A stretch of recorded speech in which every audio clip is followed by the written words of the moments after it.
Moses My Servant by H.Tennant. Chapter 7. Rebellion. The rebels were turned back into the wilderness. This was to be their home and their graveyard. They would not enter the rest promised to the people of God. Their restlessness would be a mark of their failure to walk with God. Moses would look with pity and dismay upon a generation doomed to die in transit. No doubt it was about this time that his meditations were set down. We see in the 19th and 91st Psalms the intertwining of the dark thread of Israel's falling short and the golden thread of the personal faith of Moses. Quote, Lord, thou hast been our dwelling place in all generations. Unquote. Moses dwelt with God, whether he walked in Pharaoh's court or kept sheep in Midian or travelled through that great and terrible wilderness. And God tabernacled over Moses. Quote, because thou hast made the Lord, which is my refuge, even the Most High, thy habitation. Unquote. The people had been conscious only of being homeless, defenseless, and of leading a precarious existence. Their faith was scarcely living. Moses dwelt in sweet confidence, independent of place and time, always aware of the presence and mercy of God. Quote, he shall cover thee with his feathers, and under his wings thou shalt trust. Unquote.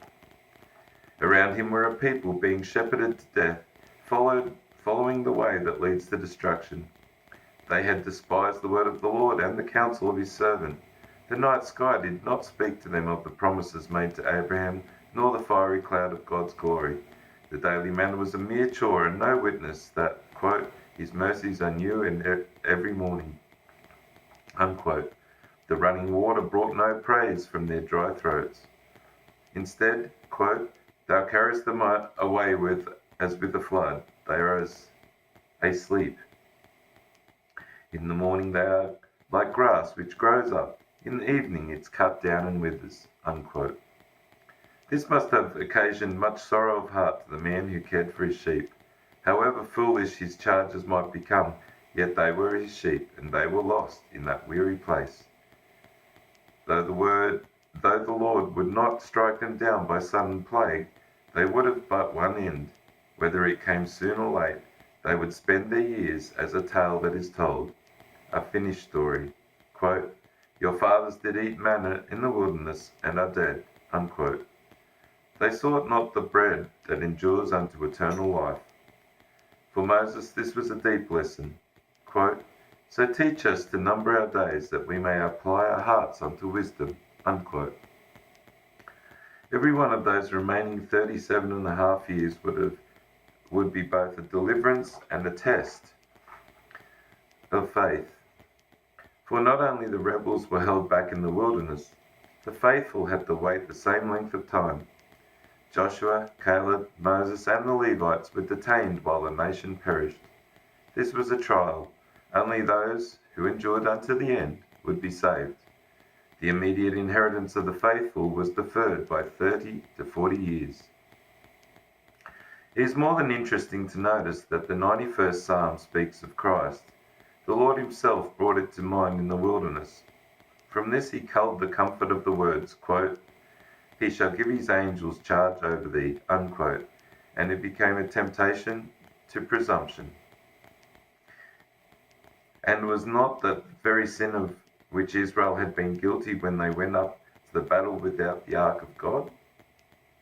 Therefore, the Lord Jesus looked beyond the days of his wilderness journey, beyond the hour when he would be numbered with the transgressors, to the day when the words of Moses will be fulfilled. Quote, he shall call upon me, and I will answer him.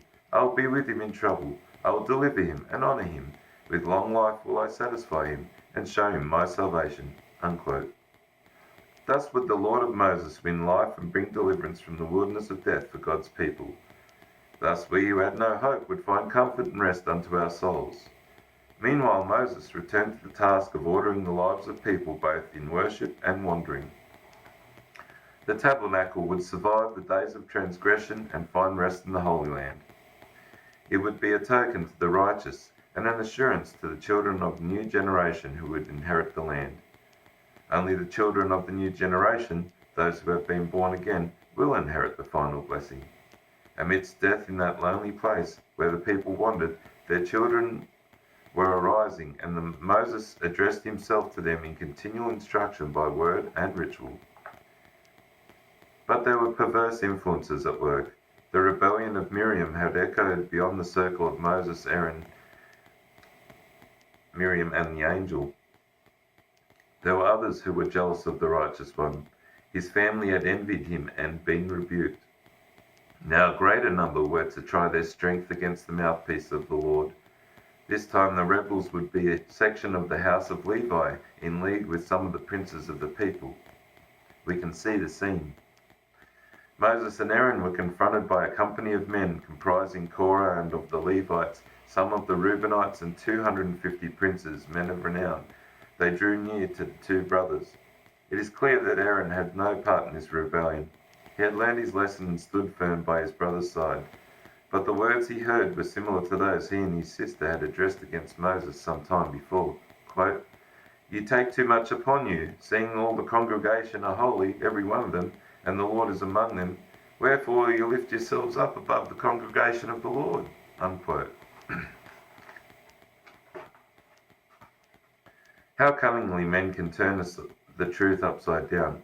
It was true that Moses and Aaron were above the congregation, but they had not lifted themselves up. Moses was called of God, and Aaron was separated to the priesthood by divine command. When Moses had been accused by his sister and brother, the divine record had noted, quote, "Now the man Moses was very meek, above all men that were upon the face of the earth." Such was the servant in the eyes of his master. How could he face this new and threatening situation?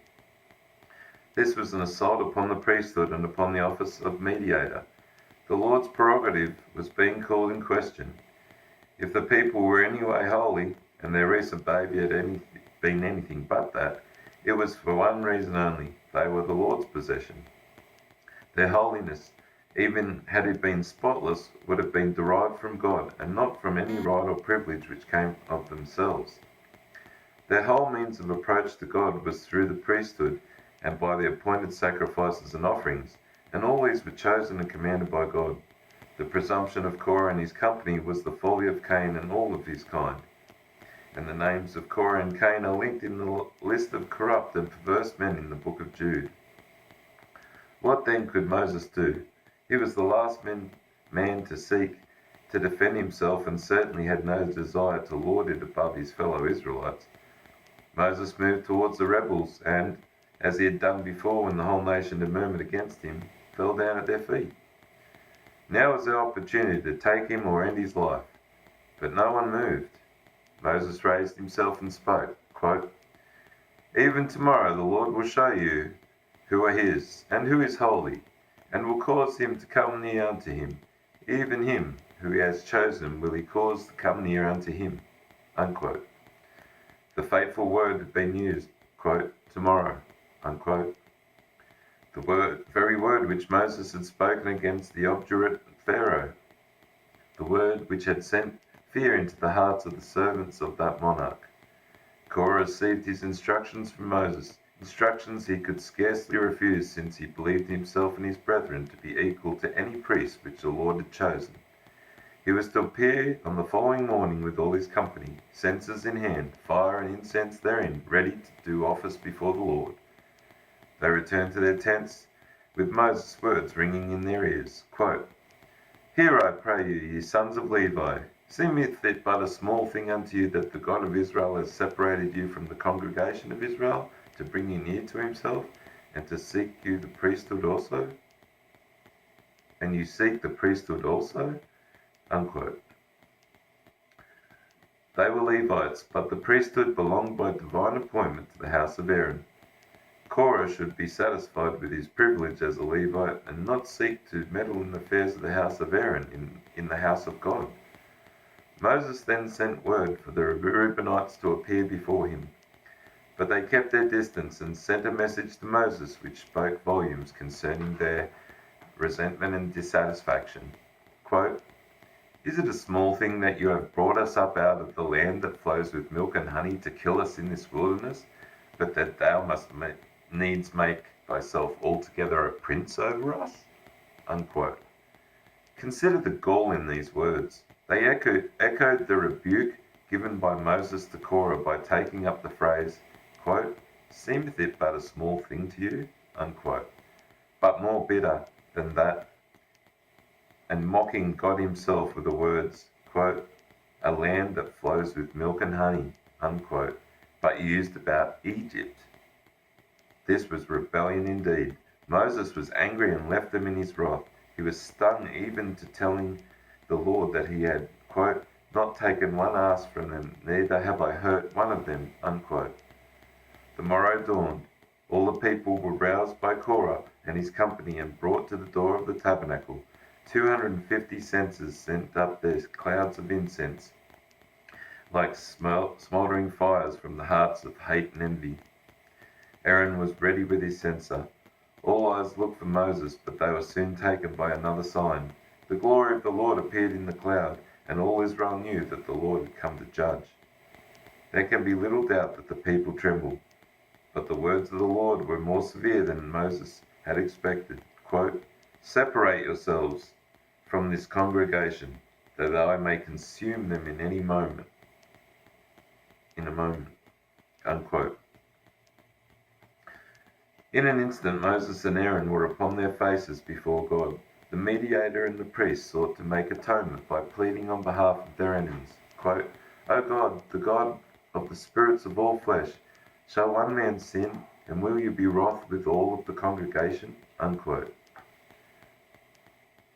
This was a kindly understatement. Korah was the one man who had sinned, but he had many friends and accomplices. He was the leprous spot on his side of the tabernacle, whose poison had reached out over the tents of his neighbours. As Blunt has pointed out in his undesigned scriptural coincidences, the tents of Korah and Reuben are adjacent according to the order of the pitching the camp as given in the book of Numbers. The prayer of Moses and Aaron stayed the immediate outpouring of wrath upon the whole nation. It now remained to execute the minimum judgment. The people were commanded to stand well clear of Korah and his compact company with their glowing censers. Similarly, the nation was instructed to withdraw themselves in every way from the tents of Dathan and Abiram.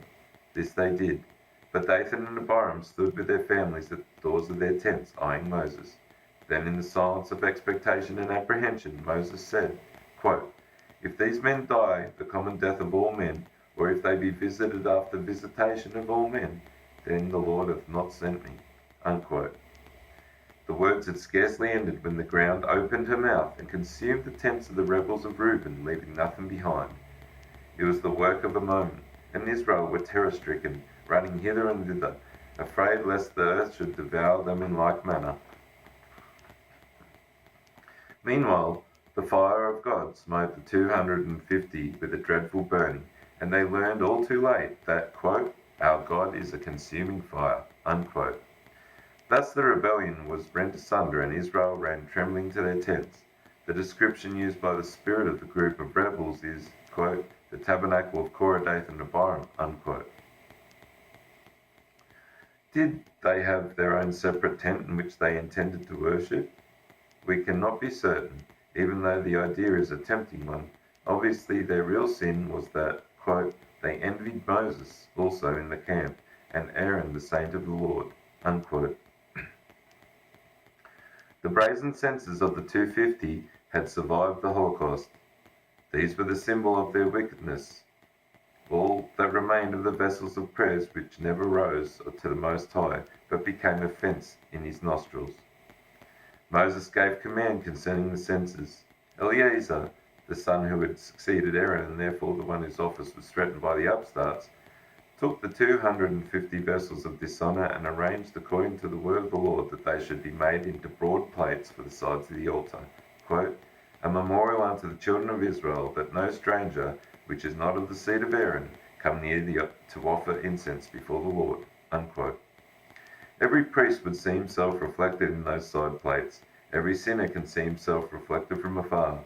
The sinner is the stranger, and the priest his means of drawing nigh. There is no other way. Jesus offers at the altar, and by him the strangers among the Gentiles have access to God.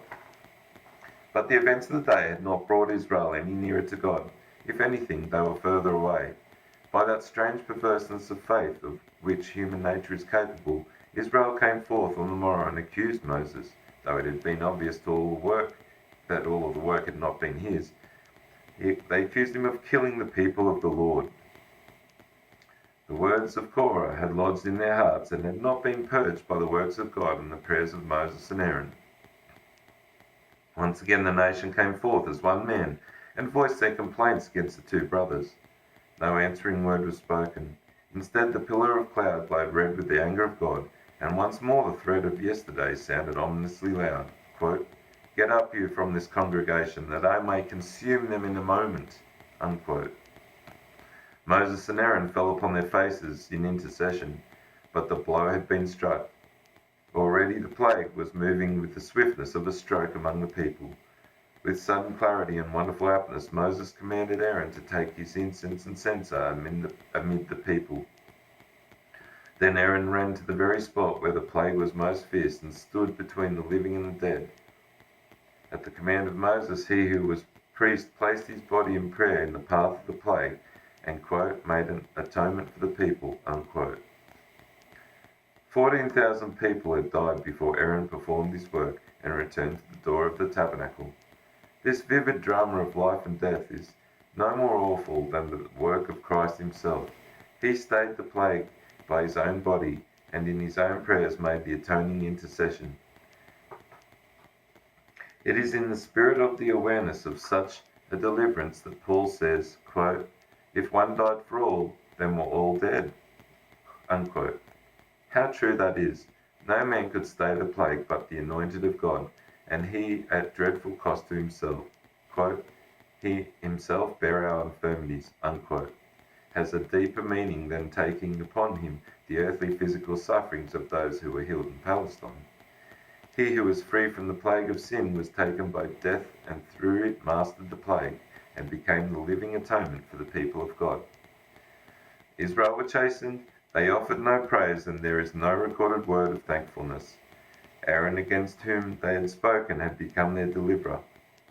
His heroic self-offering for the plague that was terribly near to him brought no response from those who were saved from certain death. But there was a response. The Lord spoke on his behalf.